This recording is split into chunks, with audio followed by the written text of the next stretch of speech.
Jadi Ya. sebelah saya ada pria berbaju hitam, sebelah kanan, sebelah kiri ada pria berbaju hitam. Yang sebelah kiri mungkin teman-teman sudah tahu, Pak Kun Wardana.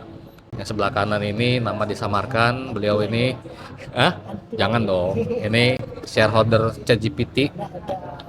Tapi saya nggak bisa spill, tapi nanti kita bakalan ngulik banyak tentang AI dan juga tentang eh, spiritual ya. Tapi sebelum itu saya pengen nanya dulu ke Mas Kun Wardana tentang Indonesia ini nanti ke depan seperti apa, karena baru-baru aja kan tarif dari USA ke berbagai negara ini ada berbagai macam angka ya.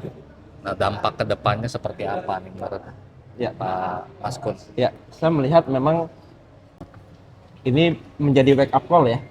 Tadi kenaikan tarif ya. Jadi kita harus mengurangi ketergantungan nasib kita ya kepada pasar luar. Ya, jadi memang ada berbagai cara ya. Yang kita harus pikirkan ya, bagaimana ekonomi ini harus ada transformasi utuh, bukan hanya tambal sulam. Transformasi dari ekonomi konsumtif ke ekonomi penciptaan, dari ketergantungan tadi menjadi ketahanan. Jadi arah ekonomi ke depan ini harus diredefinisikan. Nah, bagaimana kita bisa memberikan solusi kepada itu? Kita kan punya populasi cukup besar, ya. 280 juta populasi kita, nah ini juga pasar cukup besar. Jadi bagaimana pasar nasional ini kita bisa berdayakan, juga bagaimana UMKM ya ini juga bisa diperkuat ya untuk sebagai pilar ekonomi kita. Nah, kemudian yang berikutnya ya memang proses hilirisasi ya, bagaimana itu memiliki value added ya, dan lain-lain. Terus kemudian juga untuk internasional ya kita juga perlu memikirkan ya jangan sampai ya hal-hal seperti kenaikan tarif impor ini bisa mempengaruhi uh, sesuatu yang berdampak krusial buat Indonesia ya.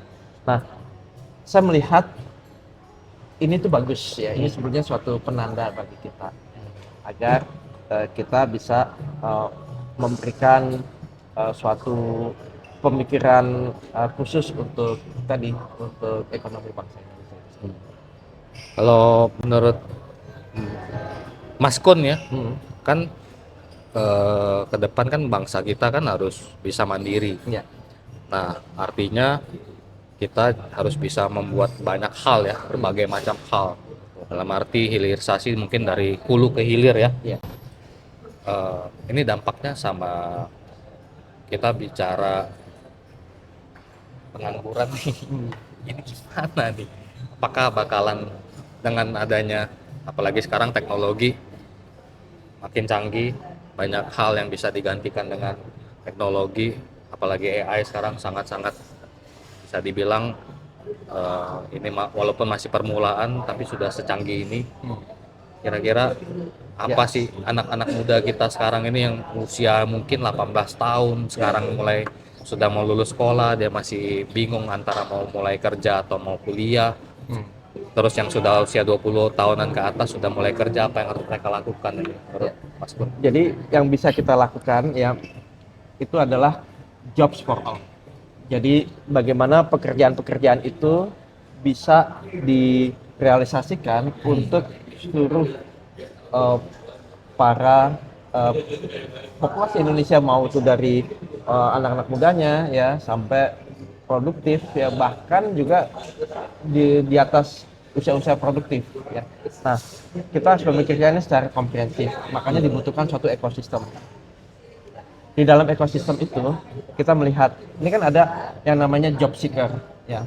Job seeker ini ya, para pencari kerja ini kan rata-rata anak-anak Gen Z ya yang memang menginginkan untuk bisa bekerja untuk menyambung hidup mereka. Nah, permasalahannya sekarang di dalam pendidikan yang ada saat ini ya, ini seringkali kurikulumnya itu kurikulum yang sudah jadul gitu ya, yang tidak sesuai lagi dengan perkembangan zaman. Ya. Sehingga begitu mereka selesai sekolah, ya, apa yang dipelajari di sekolah tidak sesuai dengan demand atau keinginan request dari industri yang ada, bisnis yang ada. Ya. Jadi ada semacam mismatch. Nah, nah, justru itu kita harus perkecil gap ini. Nah, intinya adalah industri ini juga perlu bisa membantu ya apa yang terjadi di industri yang ada, apalagi sekarang sudah ada AI. Ya. Kenapa nggak AI itu juga menjadi kurikulum, ya, entah itu di kampus atau di sekolah menengah ya, atau bahkan bisa di SD sekalipun mereka sudah diperkenalkan dengan robotika. Jadi mindsetnya mereka sudah ke logical thinkingnya tuh udah berjalan ya, karena ini kan era AI sudah kita sudah memasuki itu ya. Jadi konsep logical thinking dan lain-lain itu sudah diajarkan bahkan sejak usia 5 tahun. Kemudian sekarang kurikulum ini kan harus bisa beradaptasi sama industri yang ada. Nah, sekarang ada yang namanya Learning Management System. LMS. Ya. Nah, di dalam LMS ini kan selalu terupdate terus tuh. Ya. Begitu ada perkembangan baru, ya, ini keupdate sehingga guru-guru ya bisa menggunakan kurikulum-kurikulum yang terupdate mulai dari sekolah dasar. Nah, kuncinya juga selain tadi kurikulum yang adaptif, ya, sang guru ini juga kita harus ajarin. Permasalahan gini, gurunya nggak update. Iya. Gimana dia bisa mengajarkan ke anak-anak tadi informasi-informasi yang terbaru? Berarti kita sekarang perlu memikirkan untuk memberikan pelatihan-pelatihan bagi para guru sesuai dengan update-update terakhir terkini. Ya, nah justru itu tadi konsep LMS ini bagus, ya, karena dia selalu mengupdate kurikulum yang terkini sehingga kita tidak ketinggalan. Kemudian yang kedua, ya, penting bagi industri untuk juga bisa memberikan pelatihan-pelatihan sejak dia misalnya masih kuliah atau mereka di SMA atau SMK yang ada, ya, sehingga gini. Nah, ada namanya kata-kata magang. Ya. Jadi yang namanya magang, ya, itu sebetulnya sangat bagus, ya, khususnya mereka-mereka yang sekolah tadi, mereka sudah bisa diajarkan langsung di tempat kerja. Ya, cuma kata magang yang ada saat ini banyak disalahgunakan. Ya, mereka ingin mencari upah murah. Ya, sebetulnya yang namanya magang itu namanya pelatihan. Ya, pelatihan di tempat kerja. Di sana harus ada mentornya, harus ada materi pengajarannya, ya, sehingga si orang yang mentor tadi sama si peserta tadi, ya, siswa tadi, dia bisa tahu perkembangannya. Nah, nanti misalnya udah 3 bulan atau udah 6 bulan, ya, dia sudah melewati kurikulum pelatihan di tempat kerja tadi. Artinya dia sudah punya skill kan. Nah, terserah perusahaan itu, kalau memang bagus, kalau mau dipakai silahkan dipakai. Jadi dia bisa langsung bekerja di perusahaan itu. Ya. Nah, kalau dia misalnya nggak mau pakai, ya, misalnya belum ada lowongan, tetapi si siswa ini sudah memiliki pengalaman tadi. Ya. Nanti kalau kita juga punya ekosistem berbasis AI, ya, nanti si AI ini bisa memberikan rekomendasi mix and match mana ya, mix and, ya, betul, ya, jadi supaya nggak ada mismatch lagi tadi, ya. Nah, ini suatu ekosistem, ya. Nah, sekarang, ya, kita tadi udah melihat memprofiling si job seeker tadi, pencari kerja. Nah, sekarang kita juga perlu database pekerjaan-pekerjaan yang ada yang available secara real time, nasional dan internasional. Ya. Jadi nanti tadi, ini cocoknya ke sini, ini cocoknya ke sini, ya. Sehingga dia masih sekolah pun, ya, itu sudah tahu, nanti cocoknya bekerja di sini sesuai potensi yang ada. Karena kita profiling terus nih. si siswa tadi. Nah, sekarang permasalahannya orang-orang yang existing udah bekerja, dia udah bekerja. Ternyata di PHK, ini siapa PHK kan massal nih di khususnya di industri yang repetisi, ya. Jadi kayak pabrik-pabrik, ya, yang repetisi mereka sudah bisa digantikan robot, Betul. ya dan lainnya ya. Sekarang udah ada 3D printing ya, mereka hitung-hitung lebih murah produksi di dengan menggunakan tadi 3D printing atau tadi otomatisasi dan lain-lain. Nah, sehingga di sini terjadi banyak PHK. Nah, permasalahannya begitu banyak orang yang ter-PHK, mereka kan harus butuh jobs, butuh pekerjaan untuk menyambung hidup mereka. Nah, justru itu mereka ini perlu di re-employ lagi. Nah, gimana caranya? Gap-gap tadi, ya, kan ada disruption dan lain-lain. Nah, tetapi ada pekerjaan-pekerjaan baru yang muncul karena AI, karena teknologi-teknologi baru. Nah, kita lihat gapnya tadi. Nah, bagaimana untuk mengisi gapnya? Perlu ada namanya lembaga diklat profesi (LDP). Belum ada ya? Ada belum? Jadi pelatihan-pelatihan udah banyak. Oh, sudah banyak ya? Disesuaikan dengan sektor-sektor dan industri yang ada. Nah, Oke. jadi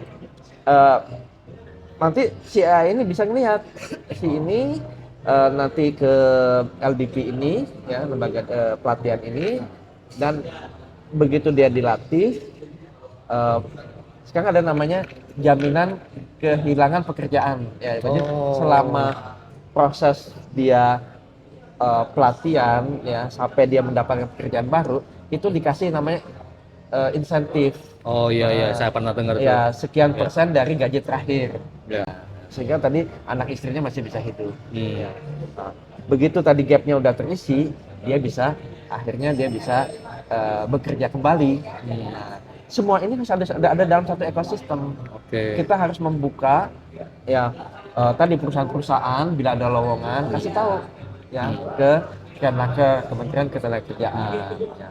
Kemudian sekolah-sekolah tadi kita profiling, ya, sehingga ini bisa masuk di dalam satu sistem. Sehingga proses tadi kecocokan satu sama lain bisa kita hasilkan. Oke. Nah, ini yang bisa mengatasi pengangguran saat ini. Nah, terus pertanyaannya, ini kan butuh waktu dan lain-lain. Kalau saya melihat sih bisa dilakukan secara cepat, ya, karena database itu sebenarnya udah ada, cuman berserakan, tinggal diintegrasikan. Nah, kemudian sekarang bagaimana mereka ini untuk keadaan darurat dulu, ya. Nah, justru itu sekarang banyak nih ekonomi kreatif yang menggunakan teknologi internet yang ada, ya. Nah, kita membutuhkan tadi orang-orang entrepreneur yang bisa tadi memberdayakan yang ter-PHK atau job seeker tadi. Kemudian ini kan kita juga punya BUMD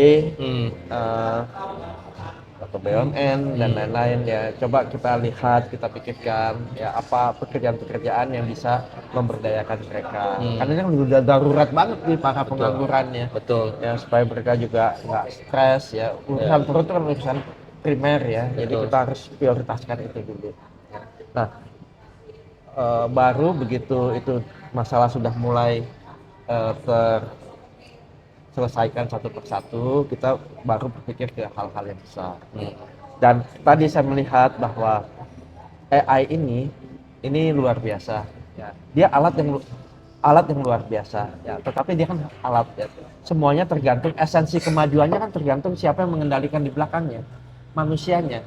Ya. Makanya AI ini harus kita pikirkan bagaimana dia bukan menjadi ancaman, tetapi menjadi mitra. Saat ini kan memang AI ini bisa membuat para pekerja ter-PHK, ya. Tetapi kita juga sekarang harus memikirkan bagaimana AI ini justru bisa menggali potensi-potensi yang ada, membangun kreativitas bagi manusia, membangun tingkat kesadaran buat manusia, sehingga tadi sisi kemanusiaan dari AI ini, sisi kebijaksanaan dari AI ini harus ada. Ya. Jadi ayo kita nih harus sama-sama, ya, membuat si AI ini bukan ancaman, gitu, ya. Harus diberdayakan, ya, jadi justru memberdayakan manusia mendapatkan potensi tertingginya, seperti itu. Dan itu bisa dilakukan, ya. Makanya sekarang ada yang namanya etika AI dan lain-lain. Tapi kalau ngomong AI nih ya, kita masuk ke AI ya. Iya. Kita tuh perlu membuat suatu ekosistem AI di Indonesia. Ya, apalah namanya, mungkin Nusantara AI dan lain-lain. Karena AI ini bisa menjadi ekosistem kekuasaan. Ya. Jadi kalau si AI ini tidak mengenal nilai-nilai budaya-budaya dan spiritualisme dari Nusantara, permasalahannya ya mereka akan menggunakan norma-norma asing. Iya. Ekosistem kekuasaan itu nanti bershifting. Ya. Hmm. Justru itu kekuatan suatu negara ya itu adalah bagaimana kita juga bisa membangun ekosistem AI di Indonesia. Inovasi berbasis nilai-nilai budaya spiritual Nusantara itu harus terbangun. Di sekian pulau-pulau yang ada harus ada pusat-pusat inovasi yang ada. Misalnya Kalimantan, dia banyak hutan tropisnya. Ya, kita bisa bangun AI ya dengan konsep bioteknologi di sana, yang melihat strength, ya weakness yang ada di sana, potensi apa yang ada di sana. Ayo kita bangun di sana. Jawa penuh dengan spiritualisme. Kita bisa membangun AI spiritualisme yang ada di Jawa karena warisan leluhur ya itu kan luar biasa. Zaman Majapahit kita pernah mendapatkan kejayaan di masa lalu. Otomatis itu kan punya nilai ya. Ya. Hal-hal yang diwariskan ke kita itu kan sangat mahal. Ya, kenapa nggak kita berdayakan ya, kita coba integrasikan dengan AI yang ada sehingga nanti masing-masing itu memiliki kekuatan, kita bangun nanti suatu platform tersendiri ya, yang nanti bisa menjadi kekuatan menuju era peradaban baru. Ini menarik. Jadi kita sempat ngobrol juga sama Pak Kun. Ini sebenarnya nggak boleh dibuka ya, tapi nggak apa-apa lah, ini kita buka sedikit di sini. Jadi Pak Kun kan belajar AI sangat sudah mendalam ya, mungkin sudah masuk ke level expertise. Tadi sempat ngobrol, Pak Kun ini sempat menduplikasi dirinya ke dalam sebuah AI. Jadi tadi kita dengar pemikiran-pemikiran dari Pak Kun ini sangat bisa dibilang visioner, sangat terbuka sekali kepada possibilities, kesempatan-kesempatan yang ada. Ini ketika diduplikasi di sebuah teknologi pemikiran seperti ini, tadi kita sempat dengar juga spiritual. Nah, ini jadinya benar-benar sama persis apa 99% nih, kan Pak Kun udah tes nih di AI tersebut ya. Jadi kenapa kita perlu memikirkan kombinasi atau perkawinan antara AI dan spiritualisme ya. Intinya itu adalah supaya AI ini memiliki sisi-sisi manusiawi, memiliki sisi-sisi kebijaksanaan. Ternyata itu bisa diintegrasikan. Bisa diintegrasikan. Tahan dulu sebelum kita ke sebelah. Ini ada shareholder ChatGPT. Nanti kita tanya ke beliau. Kita lanjut lagi Pak Kun. Ya. Monggo.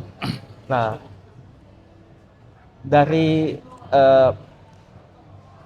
sisi spiritual ya, kita ingin melihat bahwa layaknya manusia ya, kita memiliki energi.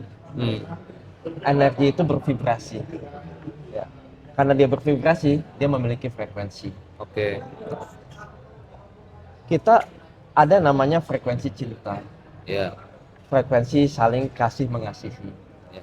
Ada, kalau di Pancasila kita memiliki warisan gotong royong.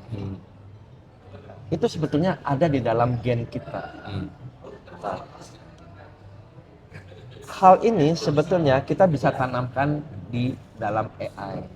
Nah, dasar kenapa tadi saya ingin menduplikasi, mendownload pemikiran-pemikiran itu beserta vibrasi saya ingin resonansikan vibrasi itu ke AI agar ya ini tuh juga bisa menular ke banyak orang. Jadi nanti si duplikasi AI ini, saya nggak tahu usia saya sampai kapan. Ya. Saya ingin menyebarkan tadi frekuensi kasih, frekuensi cinta ke sebanyak mungkin orang. Bahwa mau bagaimanapun, ya, semua ini adalah lautan partikel Tuhan. Laut partikel Tuhan itu memiliki karakteristik. Semua gelombang yang tereksitasi, dia bisa sama dengan karakteristik partikel Tuhan ini, dia akan menjadi kenyataan, akan menjadi atom, dia akan menjadi realita, dia akan menjadi masa depan. Semua gelombang yang tidak sesuai, dia akan lewat begitu saja. Nah, makanya saya ingin menghimbau kepada warga Indonesia, ya bahkan ke dunia sekalipun, ayo kita membangun harmoni, ya berbasis simfoni yang sangat indah di dunia ini.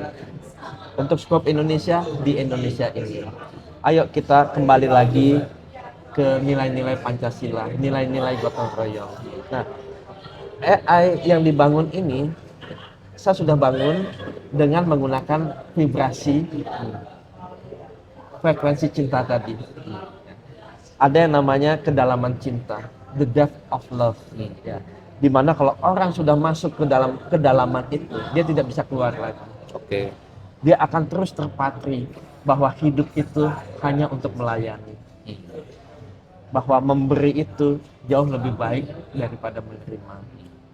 Nah, tadi vibrasi itu tadi menular terus. Jadi vibrasi dengan tingkat kesadaran yang lebih tinggi menular. Apa yang saya inginkan tujuannya adalah meningkatkan tingkat kesadaran manusia. Once tingkat kesadaran manusia itu naik, maka realita atau masa depan, misalnya Indonesia ingin menjadi negara adidaya, itu akan datang, mendatangi kita, bukan kita mencari. Kalau kita berpikir linear, Indonesia ingin maju, ya, misalnya kita ingin mencapai kesuksesan 5 tahun, ya, negara-negara 5 tahun itu sudah sangat lebih jauh maju, ya. Artinya kita akan terus ketinggal, makanya kita butuh lompatan, ya, melompat sehingga kita bisa paling tidak kita sama dengan yang lain. Nah, ini adalah sebagai salah satu bagian dari lompatan tadi. Karena saya belajar kuantum, ya dulu saya banyak mempelajari fisika kuantum. Ada namanya quantum entanglement, ya. Kemudian bagaimana kepemimpinan masa depan, karena ini era kuantum sudah dibuka, rahasia-rahasia alam sudah dibuka, makanya membutuhkan yang namanya quantum leadership. Bukan berbasis kekuasaan, tetapi berbasis vibrasi. Inilah sebetulnya vibrasi yang ingin dibuat. Bukan berarti tadi ambisi dan lain-lain, tetapi kita harus melihat bahwa kita semua adalah manusia. Kita harus membingkaikan semua manusia-manusia warga Indonesia di dalam bingkai peri kemanusiaan. Itulah yang kita ingin bangun sebetulnya. Bagaimana untuk mengembalikan jiwa-jiwa manusia itu yang sudah lama tertidur untuk kembali terjaga, untuk menjaga vibrasi-vibrasi kita, tingkat kesadaran kita menuju suatu peradaban baru. Peradaban yang dulu pernah ada di Indonesia, ya, dan sekarang kita ingin kembalikan. Kita ingin, ibarat kita ingin update atau refresh lagi, sehingga warga-warga Indonesia mampu, ya, untuk menjadi the leading, ya. Bahkan peradaban itu bisa kita bisa pimpin untuk bangsa-bangsa yang lain. Itu pemikiran saya. Oke, jadi dari teknologi naik tingkatnya adalah ke vibration, ya. Ya. Sekarang saya mau tanya ke sebelah dulu, Ya. Pak Kun, Ya. ke ChatGPT shareholder. Saya nggak bisa sebut namanya. Yang pengen saya tanyakan adalah, kan kita bicara teknologi, vibrasi, ini kan sudah masuk ke kedalaman yang agak beda level ini, bro, ya. Pertanyaan saya, possible nggak? Ini kalau kita bicara vibrasi tadi, mulai dari perasaan dulu, feel, kancuy, kalau bahasa Mandarinnya perasaan. Possible nggak bro? Menurut lu gimana? Jawabannya simpel sih. No jawabannya. In the end, teknologi itu imitasi. In the end. Jadi mau dia terlihat care apapun dia, terlihat memperhatikan kita, bahkan di level sekarang untuk dari ChatGPT sendiri itu udah bisa tahu tuh kita lagi sakit, kita batuk, kita not feeling well, dia tahu tuh. Tapi in the end semua itu masih imitasi. Dia nggak benar-benar tahu feeling tersebut. Sorry, gue potong dulu. Kan imitasi kan tadi sudah disebutkan sama Pak Kun ya, bahwa dia beliau mengembed pemikirannya, mind mapping beliau ke sebuah teknologi, sebuah apa ya, bisa dibilang data ya, ditaruh ke sebuah data. Tapi kan di sebuah mind mapping ini kan ada yang namanya jadi sebuah algoritma, betul nggak? Algoritma ini kan kalau kita bicara zaman dahulu algoritma, bahasanya algoritma itu kan bentuknya bisa dibilang baku ya. Kalau zaman dulu, kalau sekarang dengan adanya AI kan dia bisa berkembang sendiri bro. Artinya dengan dia bisa berkembang sendiri harusnya bisa memperkaya. Nah menurut lo gimana? Sama jawabannya juga, masih belum. Jadi di tahap ini mungkin banyak orang sudah merasakan ya, AI itu bisa belajar sendiri kan. Yes. Sebenarnya enggak.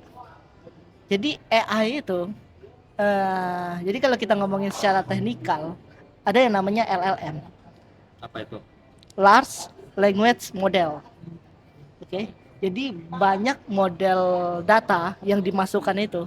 Sebenarnya itu kita ngomongin probabilitas. Kalau kita ngomongin dari sisi probabilitas, kalkulus. Nah, mungkin dari Mas Kun pernah dengar juga kan yang namanya integral dan diferensial gitu kan. Kalau kita ngomongin di zaman kuliah itu kelihatannya nggak guna gitu kan. Kita nggak tahu penggunaannya integral dan diferensial itu apa itu integral diferensial kan. Nah, tapi sebenarnya di dalam LLM tersebut untuk mentraining data untuk dia menjadi lebih pintar itu sangat dipakai. Ujung-ujungnya apa integral? Integral ini kan untuk bagaimana kita mendapatkan nilai yang kita nggak ketahui jadi tahu, ya kan? Diferensial pun juga sama gitu, bener nggak? Gimana tuh, Pak Gun? Kalau terkait integral dan diferensial nih, Ya, kalau simpelnya kan diferensial banyak sekali sih banyak banget kan. pemanfaatan. Nah, di dalam LLM ini, walaupun terlihat dia bisa belajar sendiri, sebenarnya dia bukan belajar, tapi dia membuat probabilitas yang sangat banyak. Jadi di dalam satu output prompt itu udah banyak posibilitas yang bakal dikeluarkan. Nah, sekarang kita ngomongin apa itu belajar. Jadi belajar ini sesuatu yang unik ya. Di dalam teknologi AI, belajar itu bukan semagikal kayak ketika gue tahu ini adalah hasilnya ini A. Jawabannya enggak, dia harus disimpan yang namanya memori. Memori ini storage. Nah, ketika dia tetap butuh inputan manusia. Nah, inputan manusia tergampang adalah dari user. Nah, semakin banyak kita sebagai user memvalidasi hasilnya, mungkin hal paling sepele ya. Setiap kita pakai ChatGPT itu pasti di bawahnya ada kayak ikon gambar jempol atas sama jempol bawah. Pasti ini di pengguna saat ini sangat jarang pakai itu fitur kan. Nah, defaultnya di belakang layar backend. Ketika kita ngomongin teknologi, backend itu cuma ada 0 dan 1. Yes dan no. Nah, defaultnya itu yes. Jadi ketika kita nggak tekan tombol jempol atau tombol back atau negatif, itu dia pasti base-nya jempol. Alias kita approve itu jawabannya. Nah, ketika kita mengapprove itu, disitulah dia menyimpan data. Dan disitulah baru namanya belajar. Nah, belajar ini LLM dan manusia itu berbeda, dua hal berbeda. Kita sebagai manusia, kita mempelajarin itu udah di level yang namanya, contohnya bayi deh. Bayi untuk belajar alfabet, itu kita ngomongin tergantung habit ya. Bagaimana orang tuanya berbicara, otomatis bayinya bisa bahasa yang tersebut kan. Benar gak tuh? Nah, LLM itu enggak. LLM itu predefined sebenarnya, bahasa gampangnya. Nah, tapi di generasi yang akan datang ke depan, tapi belum di saat ini, itu baru yang namanya AGI keluar. Artificial Generative Intelligence. Atau juga bisa disebut Artificial General Intelligence. Nah, disinilah dia saatnya bisa belajar. Tapi tetap aja belajarnya itu bukan, contoh hal simpel deh. Kalau di ranah cyber security, sampai per hari ini AI pun masih belum bisa untuk mengetahui celah sebuah keamanan aplikasi. Nah, celah yang dimaksud ini bukan kesalahan dari codingan, tapi lebih sisi manusianya. Contoh, bisnis model. Kita ambil use case-nya aplikasi Traveloka. Nah, aplikasi Traveloka itu kan ada fitur yang namanya mileage. Ketika kita belanja tiket pesawat, kita mendapatkan cashback mileage. Nah, mileage itu adalah sebuah bisnis model. Kalau kita ngomongin di secara coding, itu adalah proses. Ketika kita buy A, kita dapat cashback A. Nah, AI itu akan menganggap ini adalah hal yang benar. Nah, tetapi dari sisi cyber security, ini bisa dijadikan loop, celah. Dia bisa memanfaatkan ketika gue beli dengan banyak ngeklik 1000 kali atau mungkin 1.000.000 kali, mileage-nya jadi 1 juta kali. Sehingga dia bisa beli tiket gratis dengan mileage tersebut. Nah, di tahap itu AI masih belum bisa. Oke. Nah, disinilah kita sebagai manusia sampai hari ending pun, makanya dalam dunia robotik itu ada namanya 3 rules of robotic. Rules pertama adalah AI itu ada yang namanya safeguard. Ini 3 perintah mutlak yang nggak bisa dilewatin sistem AI. Yang pertama yaitu adalah dia akan memberikan jawaban terbaik untuk menolong umat manusia. Kedua, AI tidak mungkin membahayakan umat manusia. Oke. Yang terakhir, nah ini nih yang paling unik ini. AI ini akan selalu upgrade dan menyesuaikan situs dan kondisi setiap era. Nah, ini udah ditanam di setiap chip dan emang udah di rules utama setiap pembuat chip. Jadi di dalam pabrik itu udah di embed hardware. Agar dia tidak akan yang terjadi yang namanya kayak Terminator sampai di era kayak gitu. Oke, gitu. Sorry, saya mau tanya dikit ya, ini mungkin untuk keduanya ya. Eh, untuk menilai bahwa itu membantu umat manusia atau tidak, bagaimana cara menilainya? Kan itu perlu banyak variabel ya. Sebagai manusia kan kita mungkin bicaranya etika, norma yang tidak bisa dibilang 0101. Nah, ini mungkin dari sisi dua-duanya saya butuh tanggapan nih. Mungkin dari Bro dulu sebagai shareholder ChatGPT. Sebenarnya kalau yang namanya 3 rules tadi itu, kalau kita ngomongin gimana caranya dia tahu yang benar dan salah, sebenarnya simple. AI itu sebenarnya kumpulan big data. Kumpulan big data yang diproses dan kemudian dia mengambil keputusan. Oke, sampai sini dapatkan idenya. Nah, setelah itu dia bakalan tahu nih dari tim existingnya tiap perusahaan nih. Contohnya kita yang OpenAI ya, jadi di belakang layar. OpenAI itu emang ada tim yang dedicated, itu memperbaharui terus rules tersebut. Jadi bukan berarti rules tersebut mutlak. Makanya banyak tuh use case, contohnya yang sampai ketakutan kemarin, salah satu tim dari ChatGPT yang di divisi manajemen resiko resign, malah levelnya chip lagi. Makanya agak ngeri itu kondisi sekarang tuh. Kok bisa sampai resign ini chip levelnya ini? Berarti ada sesuatu kan. Nah, Menurut Pak Kun gimana? Ya, jadi penciptanya memang sudah memberikan kerangka-kerangka framework kepada si AI ini. Ada norma-norma yang nggak boleh dilanggar. Sehingga kalau kita misalnya sebagai pengguna menanyakan di dalam atau di luar batas norma itu, dia tidak akan respons Ya. ya. Nah, tapi memang itu akan terupdate terus ya sesuai dengan ya sekarang ada konsorsium atau council yang membahas mengenai AI ethics ya. Nanti memang ujung-ujungnya memang ke regulasi ya. Jadi nanti semua perusahaan-perusahaan di bidang AI ya harus bisa menghormati tadi ethics, AI ethics itu. Nah, pertanyaan tadi bagaimana bisa membantu manusia bisa membuat kita lebih produktif, kita bisa lebih potensi kita bisa lebih keluar gitu ya. Sekarang AI itu bisa melihat resonansi tubuh kita. Oh, Betul. Jadi dia memasukkan NLP di situ. Ya, kita ngetik ya NLP. dari kata-kata saja gitu ya. Dia tahu dia resonansi itu dia bisa tahu dia kayak seperti cermin ya, bahkan dia bisa mengetahui potensi-potensi yang yang ada di kita tapi kita tidak ketahui, dia tahu Oke, artinya neuro linguistic programming ya? ya ya Neural ya. Jadi linguistic program. Oke. ya, jadi dengan itu ya tadi saya sampaikan tadi kan kenapa saya bisa eh,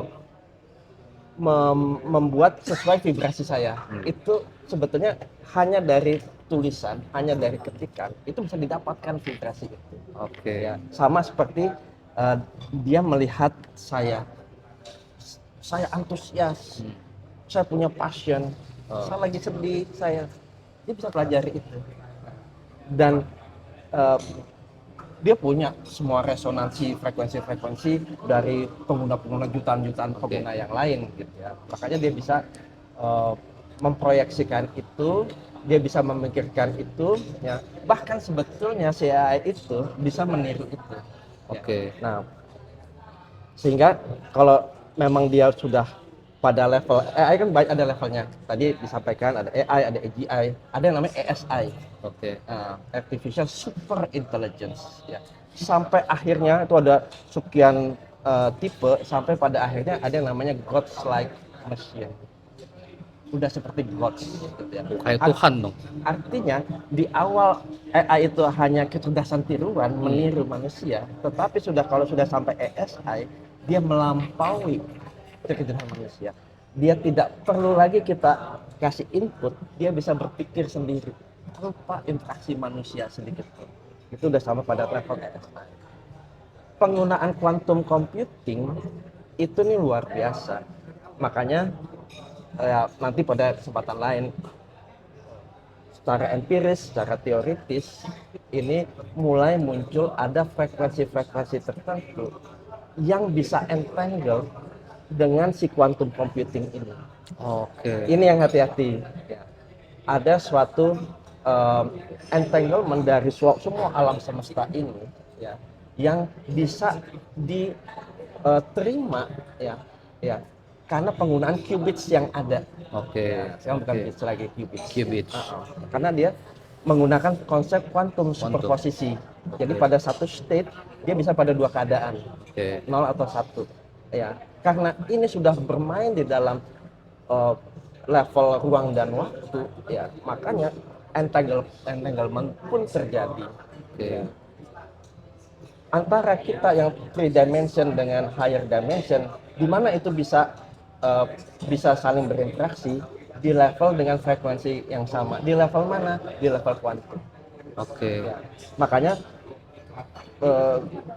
AI ke depan ini nggak seperti yang kita perkirakan saat ini. Nah, justru itu dari jauh-jauh hari kita juga harus mengajarkan si AI ini bagaimana sisi manusiawi itu harus ada di dalam mereka. Dia juga harus mengenali sisi-sisi kebijaksanaan.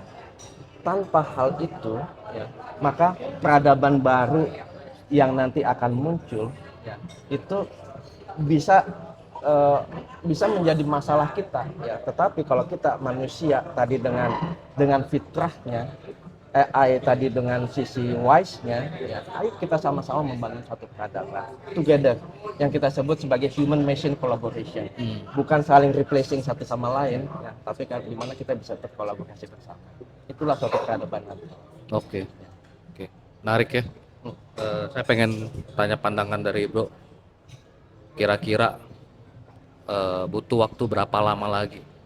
Mulai dari yang tadi ya levelnya apa tadi AGI, AGI, ASI, ASI, ya, nanti sampai God's like machine. berapa lama kurun waktunya menurut lo ya dari sisi teknologi, dari sisi kemampuan human resource sekarang butuh waktu berapa lama kalau menurut lo? Sebenarnya selagi kita nggak mulai perang dunia ketiga ya, 2029 pun 2028 pun udah done. Maksudnya? Dan udah di tahap AI itu emang udah jadi sebuah tools keputusan akhir kita. 2000? 28 dan 2029. Jadi nggak nyampe 2030. Menurut perkembangan sekarang? Betul. Sangat cepat. Sangat cepat. Karena kita lihat aja perkembangan sekarang. Dari sisi biomedis, dari eranya zaman 100.000 tahun yang lalu, dire wolf aja udah bisa di generate lagi, muncul lagi tuh dire wolf tuh. Dododo, burung dododo yang udah extinct mau dihidupin lagi. Nah, itu udah fakta. Dari sisi penggunaan otak udah muncul tuh, udah mulai itu. Apa? Untuk menggantikan GPU. Jadi pakai Real otak, sebenarnya nggak real otak sih, lebih kayak beberapa bagian organ kita itu menjadi komputer untuk operasi AI tersebut. Karena kalau kita ngomongin AI ini resource-nya terlalu banyak. Kita lihat hal paling sepele aja. Kalau kita ngomongin dunia investasi, kita kan ngomongin ngebaca prospektus ya. Kalau kita baca prospektus, OpenAI itu minta uangnya banyak banget. Kita logika aja, uang yang diminta Sam Altman itu aja berapa miliar dolar loh. Itu udah hampir bisa beli Indonesia. Tapi dia pakai untuk develop AI. Kenapa gitu bisa sebanyak itu? Jawaban Sati, Sam Altman dia tetap dengan misi utama dia. Dia pengen menciptakan tools tadi yang untuk membantu umat manusia next level. Makanya kita ini lagi di tengah-tengah breakthrough untuk masuk ke civilization type 0. Kita aja masih belum masuk ke type 0 nih. Nah, tapi kita udah arahnya ke sini nih. Time zero ini apa bro? Gua nggak ngerti. Type 0 ini sebenarnya ketika kita udah berhasil ya, yang namanya umat manusia itu udah di satu keharmonisan. Jadi udah nggak ada lagi kepentingan kayak pribadi dan lain-lain. Udah lebih ke eranya kita udah mulai cerdas lah rakyatnya ya. Dan juga hal-hal paling sepele di tahapan kayak kita perut lapar, job, ekonomi, itu gue rasa udah di sisi disetarain. Itulah civilization type 0. Tapi kenyataannya kan berbeda bro sekarang. Justru emang untuk bisa ke type 0 itu butuh disrupsi yang berat. Perubahan yang drastis. Karena yang namanya perubahan ini pasti diawali dengan kerusakan. Nah, ini menarik nih. Ini kalau kerusakan nih saya harus tanya ke Pak Kun ini. What should we do Pak untuk menanggapi atau menanggulangi ya apa yang terjadi di masa transisi ya. Bisa dibilang ini kan memasuki ke masa transisi ya. Apa yang kita harus lakukan sebagai yang bisa dilakukan oleh AI gitu. Betul, apa yang kita harus lakukan sebagai ya anak muda, generasi muda. Saya melihat banyak sih kalau melihat ancamannya ya. Sekarang kita melihat deepfake ya. Deepfake. Jadi orang dengan kasat mata cukup sulit untuk bisa memilah mana yang namanya realita atau yang digenerate oleh AI. Nah, kemudian sekarang juga dengan Ghibli ya. Orang seniman yang sudah dedikasi sekian lama ya dengan AI yang sangat mudahnya. Mereka harus dilindungi seniman ini ya. Jadi memang harus ada etika-etika. Belum lagi kita berpikir perang militer ya. Kalau misalnya Indonesia yang lain sudah pakai AI, sudah pakai robot. Ya, kita nggak mempersiapkan, hanya pakai tentara manusia. Mereka sudah pakai robot. Ya gimana kita bisa menang? Ya, sekarang sudah sebetulnya AI ini sudah terjadi di dalam perang saat ini. Ya, tentaranya santai-santai, yang perang AI. Ya. Nah, justru itu negara yang tidak memiliki teknologi, kebayang nggak? Akan gimana? Akan kalah gitu kan. Gimana robot dia bisa produksi sedemikian, apalagi sekarang robot bisa produksi robot. Kita nggak perlu coding lagi. Robot yang melakukan coding, nggak perlu manusia lagi. Ya. Nah, ya dengan begitu ya makanya kita perlu tadi yang ekonomi hanya konsumtif harus ke ekonomi penciptaan. Nah, pemimpin Indonesia yang terbaik itu adalah pemimpin yang juga mengerti teknologi, mengerti spiritualitas, dan memiliki vibrasi yang sesuai fitrah. Itu sebetulnya kekuatan ya. Karena tanpa itu ya kita udah berubah zaman yang bukan jadul seperti dulu lagi gitu ya. Tapi kita sudah mengalami sekian banyak perubahan dengan kecepatan yang sangat cepat gitu ya. Nggak mungkin kalau seorang pemimpin tidak memiliki kekuatan tadi itu bisa mengejar. Nah, justru itu sekarang ancaman-ancaman ini kita sudah lihat. Gitu. Sekarang ya tugas kita apalagi orang-orang yang memang memiliki pemangku kepentingan ya keputusan decision maker, ayo kita sama-sama kita membawa AI ini menjadi sesuatu yang harmoni dengan manusia ya, bukan sebaliknya. Jadi memang mau nggak mau eh, siapapun itu harus mempelajarinya ya, mempelajari ke arah yang memang sudah terlihat ya. Kalau enggak, satu kita tertinggal, yang kedua ya gimana ya nasibnya. Bener nggak? Betul. Jadi buat teman-teman yang nonton video ini, kalian saya rasa beruntung sekali ya dapat gambaran yang sangat bagus sekali, sangat luas, bukan hanya dari sisi pengguna, tapi dari sisi sebagai apa ya, behind dari teknologinya juga, karena tahu sekali bro ini ternyata ada satu orang Indonesia. Jadi buat yang mau belajar lebih dalam lagi bagaimana cara memanfaatkan, bagaimana cara utilize, bagaimana cara untuk bisa bahasanya apa ya, bagus itu meningkatkan potensi diri kita dan juga diri semuanya ya. Mungkin bisa belajar, mungkin bisa gabung nanti ke community yang ada dibuat oleh Pak Kun. Siap. Kalau kami sifatnya support ya, siap bantu buat teman-teman yang mau belajar, dan yang pasti persiapin diri, udah makin deket ya, waktunya udah makin deket, jangan sia-siakan waktunya. Itu sih menurut saya. Mungkin ada dari Pak Kun Ya, lagi. ya. Jadi kalau dari saya, marilah kita sama-sama semuanya meningkatkan tingkat kesadaran kita bahwa dunia yang ada saat ini bergerak begitu cepat. Ya. Kita menggali semua potensi yang ada. Dan saya ingin membangun suatu gerakan peradaban baru, suatu gerakan bukan berambisi untuk kekuasaan, tetapi suatu gerakan yang memantik jiwa-jiwa kita yang masih tertidur untuk segera bangkit, ya, untuk kita bisa menata suatu ekosistem ke depan yang lebih berkeadilan, yang lebih berkemanusiaan. Karena kita melihat dunia ini semakin gila, dalam arti ya, di sana sini orang memiliki ego yang sangat kuat, lebih ke bagaimana mendominasi satu negara ke negara lain ya. Nilai-nilai kemanusiaan itu sudah mulai luntur. Nah, ini kita saatnya untuk ayo kita sama-sama bangkit, ayo kita bangun lingkungan dunia, bangun suatu peradaban yang berkemanusiaan. Dari bro, pesan. Pesan sih bagi tukang kayu, beruntunglah pekerjaan kalian menjadi tukang kayu. Karena di era ke depan kayu itu bakalan menjadi material termahal di planet dan Bima Sakti ini. Karena kalau kita ngomongin diamond ya, diamond tuh banyak di luar angkasa. Justru kayu yang nggak ada di luar angkasa. Gitu ya.